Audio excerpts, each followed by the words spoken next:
তাহলে তুই সর। এটা কি লয় খানকে? এটা কি? এটা মাদুলি লয়? এটা তোর মায়ের ভিসিয়ার নাকি? বে থানা আব্বা, এটা তোর মায়ের ভিচার বে। আব্বা এবার কি ফয়সালা করবি কর, আমাকে খাপা করে দিতে চাইছে, বুঝতে পারছিস তো? তাই না বটে তো বৌমা, এগুলা কি হচ্ছে কি গো বৌমা? এলে খান কি চালার মাগি, বললো কেন আমার গায়ে মাদুলিটা ঠাকাছিলি বল? মাদুলিটা করু তাই করু তো ফটকে। আমি করবো না বাড়া, তুমি করু। আমার গায়ে ঠাকাই গিয়ে তাহলে বুঝতে পারছো না মাদুলিটা যাও কোনো গোলমাল আছে, তুমি কুড়াও। হ্যাঁ গো বৌমা, মাদুলিটা কিসের গো? কিসের দিন ওর গায়ে থাকা ছিল? এমনি ঠাকাছিলাম যাতে ওর গায়ে মশা না লাগে, সেই জন্য। তোরা সবাই ভুল বুঝছো। আরে মাগি মিথ্যা কথা বলবি না, জাঙ্গিয়া খুলে দেবো কোনি তোর আমি। চুপ ভাই শালা। তা গান মারা জিজ্ঞেস করো, হয় কেন মাদুলিটা গায়ে ঠাকাইছিল, আমাকে গাল দিচ্ছ আবার। এই এত রাতে রাত তুই কে করছিস কি করে?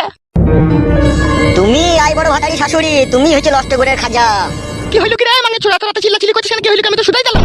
আরে নারকেল বেগম, এসব মাদুলি ফাদুলি এসব ঘরে কি ব্যাপার কি রে? হ্যাঁ মাদুলি? কিসের মাদুলি? উল্লু বাবালো, মনে হচ্ছে ভাজা মাছটা উল্টি খেতে জানে না লো। সব মাদুলিকে নিয়ে এলো ঘরে। আমি কি জানি মাদুলি কে লিয়ে এলো?